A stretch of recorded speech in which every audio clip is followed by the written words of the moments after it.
Alright friends, welcome back. In this video we're going to go ahead and tackle the next section of Chapter 1 in your textbook, which is going to be a brief overview of quadratic equations and how we can apply them to real-world situations. Okay, so real quick, just to begin, a quadratic equation is any equation of this form. Okay, so it has a very distinctive form. Should have been something that you guys have seen in earlier algebra classes, but it is this form ax squared plus bx plus c.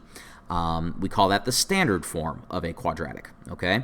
A, B, and C are just being played by real numbers here, and we say that A cannot be 0 because if A was 0, then that means we wouldn't even have a quadratic to speak of, right? So if we did not have this term, then we would just have something that looks pretty linear for us, and so we need to have that A number not be 0, okay? It says here that a quadratic equation could have at most 2 solutions, so that of course means that we could have 0 solutions, 1 solution, or 2.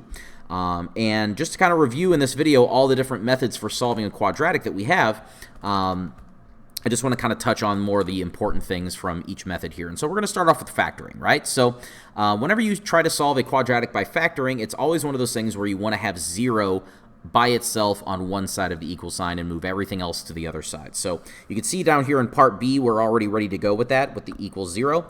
But you can see in part A, we just have to do a little bit of work before we can achieve that very important first step. And so what I'm going to do just to go ahead and achieve that is just to subtract 3 from both sides. And then on that first equation there, I'm just simply going to be left with here 2x squared plus 9x plus 4 is equal to 0. Okay, so again, having that equals 0 is very, very important because of what we use to solve these types of problems, which is something that we call the zero factor property. Okay, so zero factor property says that if I am multiplying two things, okay, and it equals 0, then either the first quantity was 0 or the second quantity was 0. So namely, what these two quantities are going to be for us here are 2 factors. Okay, so that's why we factor. Okay, we're going to set each factor equal to 0 because one of those factors has to be 0 if the whole product is 0. Okay, and so what we would do here at this point is we would take a look at what our current equation is, our current polynomial, our quadratic, and we would want to go ahead and factor that. Okay, and so we've talked about factoring in previous videos, so I'm not going to dwell too much on it here. 2x and x, probably some combination of 4 and 1 would work out for us here nicely, and probably just positive 1 and positive 4. Yep, that works out pretty nice. Okay, so that's the factorization of that quadratic there on the left-hand side, and now here is where ZFP, the zero factor property, kicks in, because I am multiplying one quantity times a second quantity, and it equals 0. But because we don't really know the true value of either one of these, since x could be varying from value to value, we would want to go ahead and consider the possibilities of setting both of these equal to 0. So 2x plus 1 equals 0, and x plus 4 equals 0. Pretty easy to solve that one on the right. It would just simply be x is equal to negative 4. This one on the left, though, bring the 1 over and then divide by 2. That would be a negative 1/2. Okay? And so we end up with 2 solutions for the quadratic equation in the form of x is equal to negative 1/2 and x is equal to negative 4. And you can go through and plug those back in using your calculator and check those solutions. I think you'll find that both are valid. Okay? If we move on here to the second equation here, whenever we factor, remember that one of the first things we always want to look for is a greater terms, and I definitely going to have here, right? Common factor of 8 and 12, of course, is 4, and it looks like they both have x to give up here, so we're going to go ahead and factor that out, and that's going to leave behind 3x minus 2, and that is equal to 0, okay? And so look at those leftovers, the 3x minus 2, just a quick check. Don't believe that that's going to factor any further, so we're going to go ahead and skip right to ZFP. So I'm going to take one factor times another, and it equals 0. And since I don't know which one of these is going to be 0, I have to kind of consider both cases. So 4x equals 0, or 3x minus 2 is equal to 0. Pretty easy to solve that one on the left. Just divide both sides by 4. You get x is equal to 0 as a solution. It's also pretty easy to solve this one on the right. We would just bring over the 2 and then divide by 3, and we'd have a solution of positive 2/3 for that one. Okay? So when you're solving quadratics by factoring, very important to figure out if it can factor, because we see how fast this went, right? So, check to see if your quadratic can be factored. If it can, then that is when we want to be using our factoring method to solve. Okay?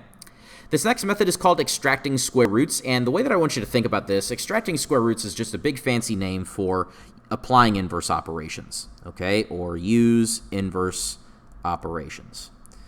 And the reason that we point this out is because this is a method to use for a very special case, which I wanted to go ahead and make a note of over here off to the side, okay? So we are only going to use this method when the variable x is only in a single term, okay? When x only shows up once in your equation, okay? So I'll say that, right? So when x, quote unquote, shows up only once, okay?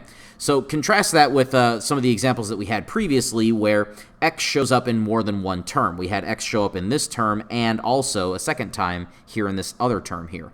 But if you notice the examples that we have here on this slide where it says extracting square roots, our example here only has x in one location, in part A.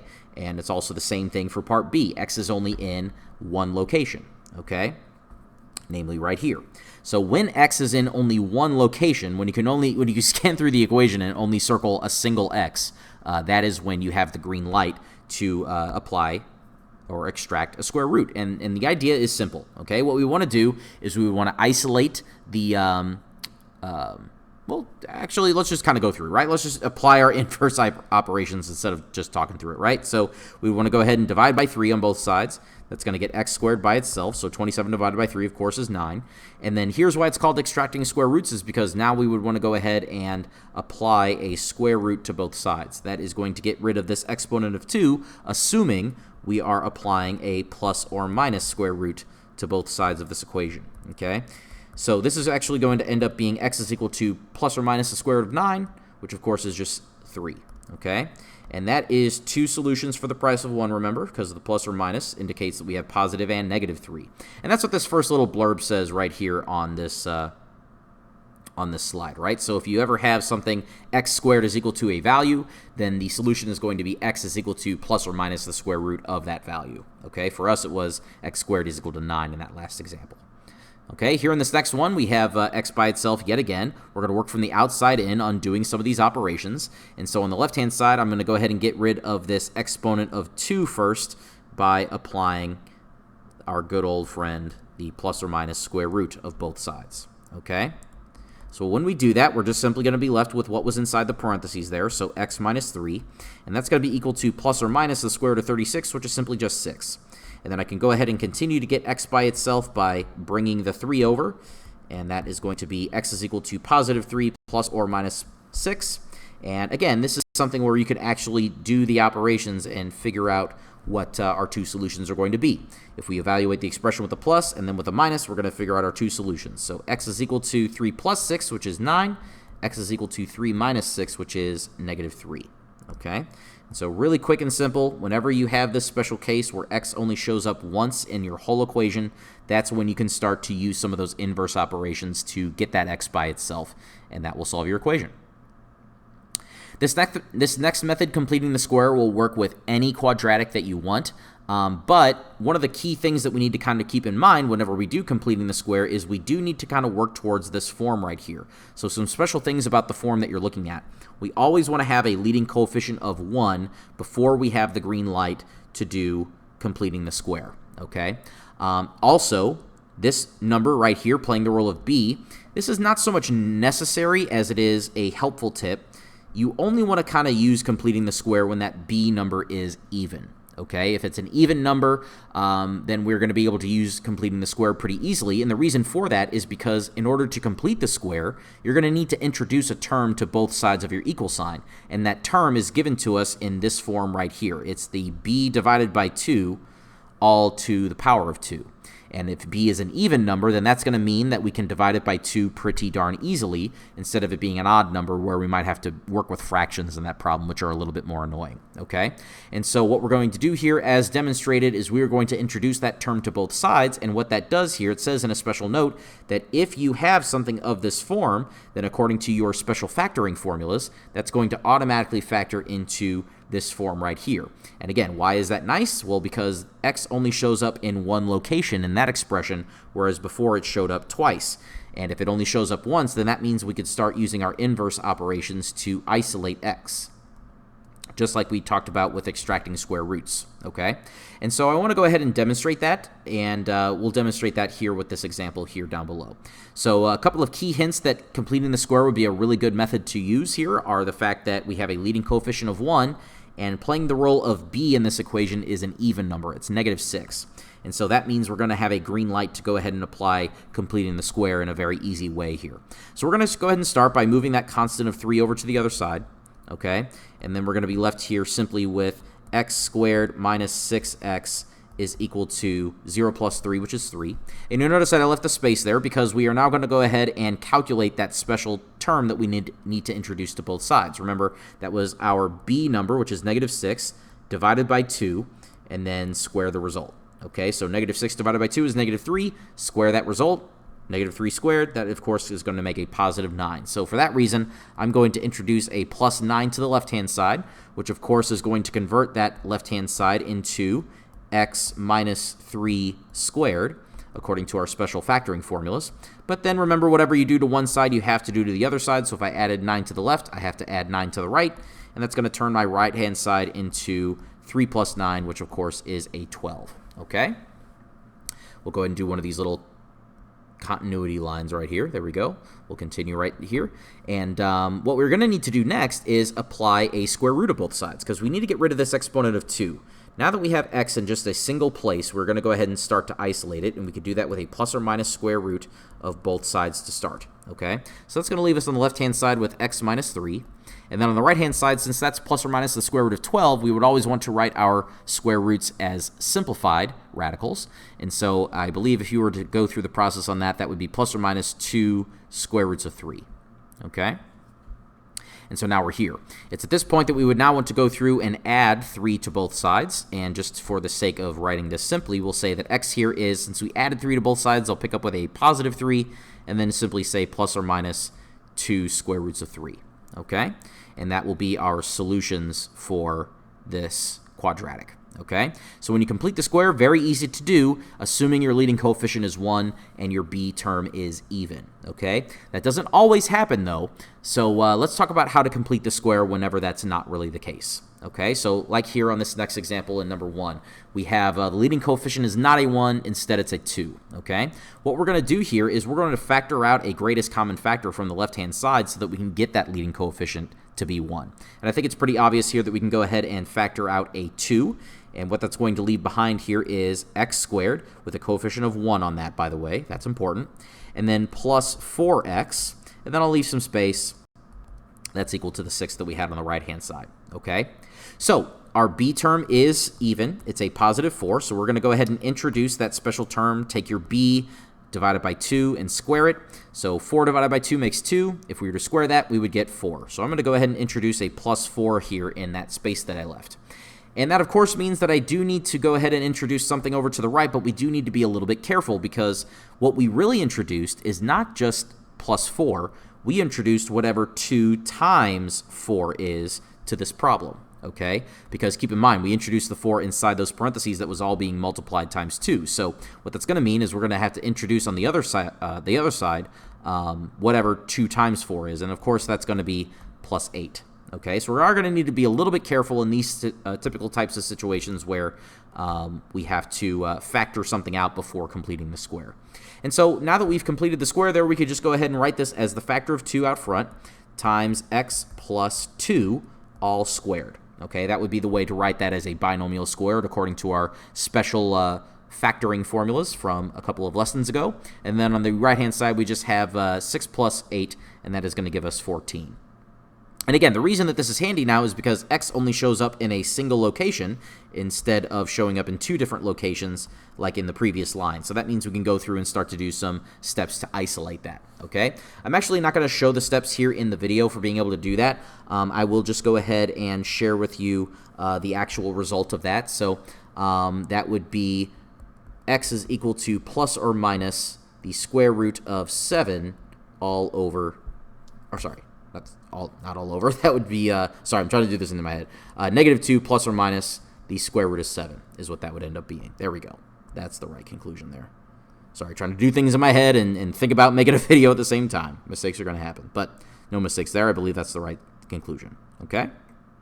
Moving on to this next one, again, they do specifically ask that we solve this by completing the square, and so the way that we're going to go ahead and start that is by moving this constant to the other side. So we'll have -4 there, and then with the leftover terms here, what we're going to do is factor out the GCF from that group, okay? Again, we're trying to get that leading coefficient to be a 1, so we're going to go ahead and factor out a +3. And that's going to leave behind x squared with a coefficient of 1, and minus 10x, and then I'll leave some space. That is equal to 0 minus 4, which is -4. And it's at this point that we want to go ahead and think about how to introduce that special term that completes the square.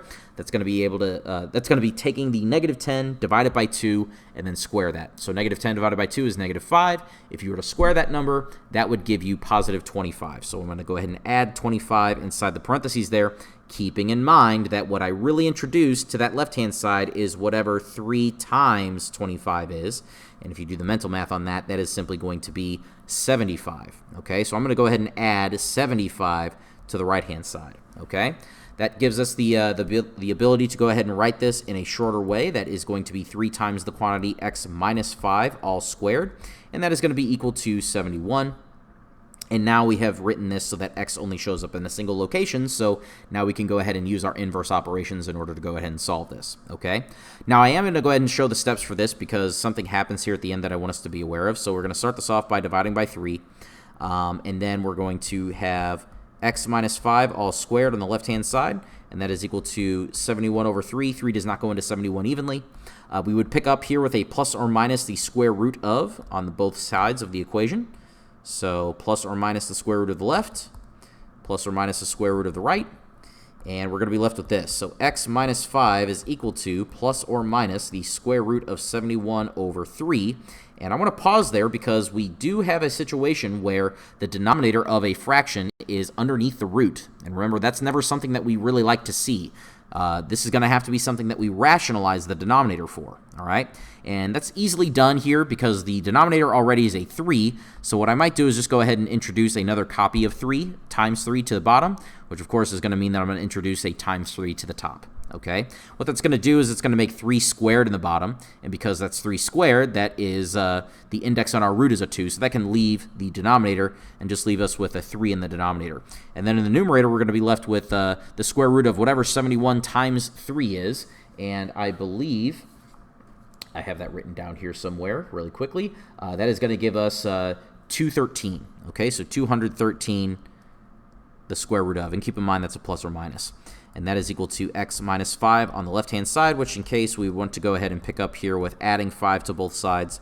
And so x is simply going to be equal to, since I added 5 to both sides, I'll just say positive 5 plus or minus the square root of 213 all over 3.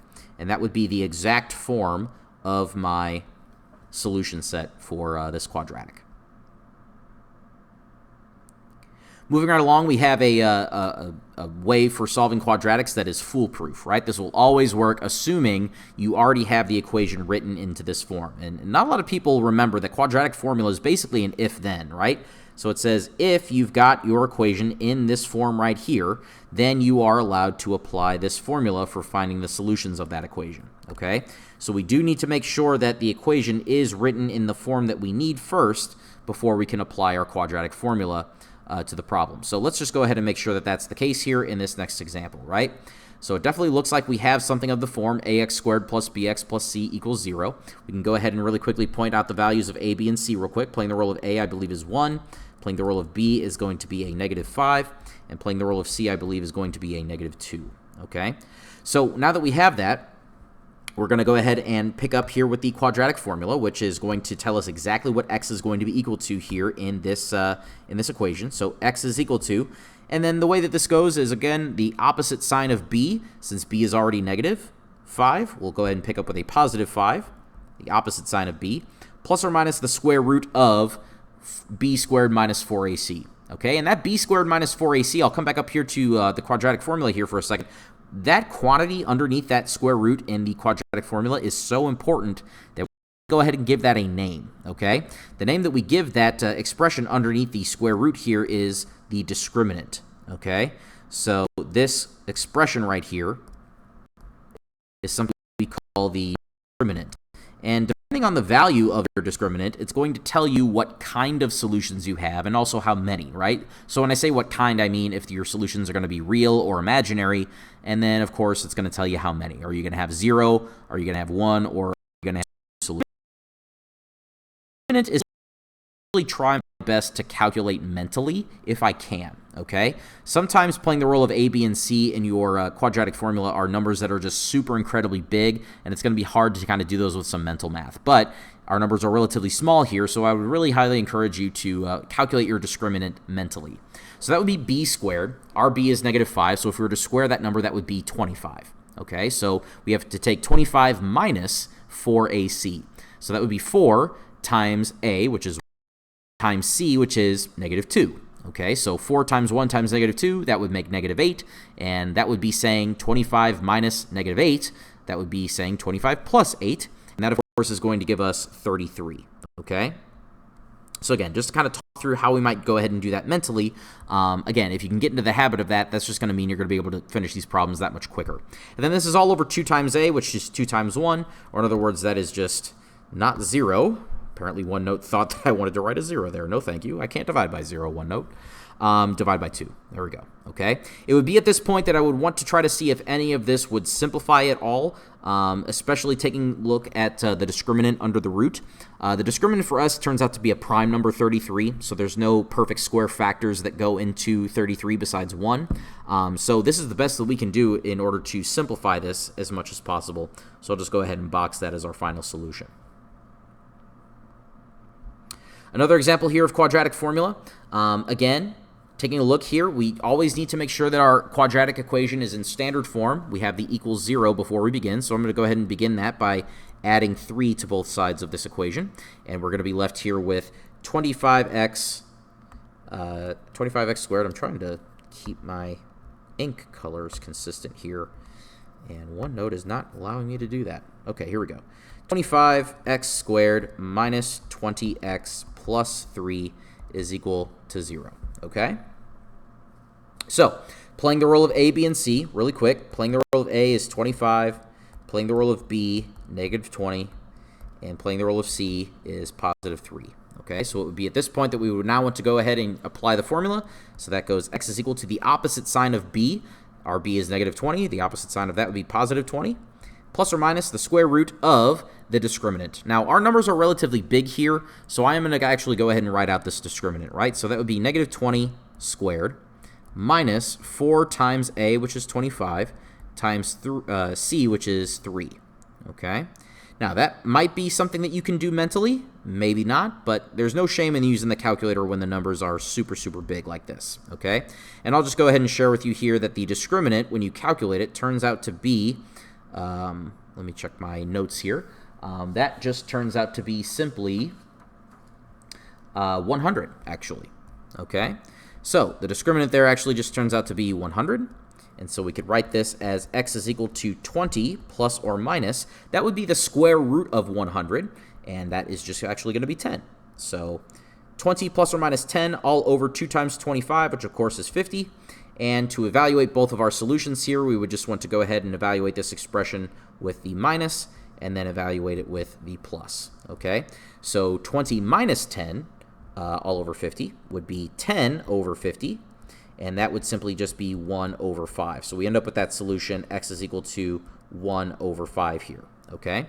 Where we have the plus, that would be 20 plus 10, which is 30, over 50, that would reduce down to a 3 over 5. So x would simply be equal to 3 over 5 in that case. Okay, so we end up with these two solutions. So x is equal to 1/5 and x is equal to 3/5 in that equation. And again, it's all thanks to quadratic formula. So if you guys remember how that works, you'll always be able to apply it to go ahead and find the solutions for any quadratic equation you'll ever be up against.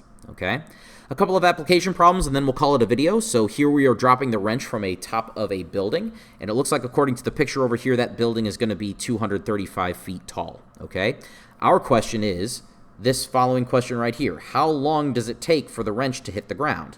All right, so the way we're going to answer that is we're going to hone in on this quadratic equation that was given to us. This is a quadratic equation that relates the height of the wrench from the ground to the amount of time we're given this wrench to fall to the ground, right?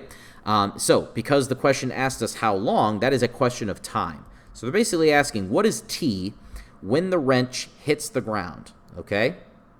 So let's think about how high the wrench would be up in the air if it's on the ground, right? Well, that would be very high in the air at all, right? That would just be the height or the distance from the ground to the wrench. That would just be 0. If it reaches all the way to the ground, then there's no more height between the wrench and the ground, so that would just be 0. So what I'm going to do is I'm going to go ahead and pick up with my equation here. Playing the role of h would just be 0 since I want to hit the ground. Not regular hexagon one note. 0, please. There we go. And that's equal to negative 16 t squared plus 235. Okay. Just want to go ahead and solve this, and this would be a quadratic equation where we could extract square roots, just getting that t isolated. So I could show the steps for that, but it's relatively straightforward. You would just want to subtract 235 from both sides, divide both sides by negative 16, and then take a square root. I will just go ahead and share with you the final result after doing that. You will end up here with a decimal, but that's fine. T is going to happen to be a matter of seconds, and if you do this correctly, you should end up here with 3.83 seconds. So the amount of time it's going to take that wrench to go from the very top of the tower straight down to the ground is just going to be a matter of just under 4 seconds. And then in this last problem, we have a living room here. I think it's pretty safe to assume here that our living room would be a rectangular shape, so we'll just go ahead and draw a quick rectangle there for us. And then it's going to say in that first statement that the living room is 3 feet longer than it is wide. So if we pick one of these dimensions to be our width, maybe call it w, the length is going to be 3 feet longer than that. So it's going to be what I get when I take that width and I add 3, okay? And now it gives us the area of this floor, right? They're going to go ahead and say that that's going to be 130 square feet. So if you remember the area formula for a rectangle, that was area is equal to the length times the width. And because we represented the length in terms of the width, we're going to go ahead and take out the length there and replace it with the width plus 3. And so if we go ahead and clean up this expression real quick, maybe distribute that w in, this would be w squared plus 3w, and that's equal to the area. And remember, they gave us the actual value of the area, so I might just go ahead and plug that in for the area here.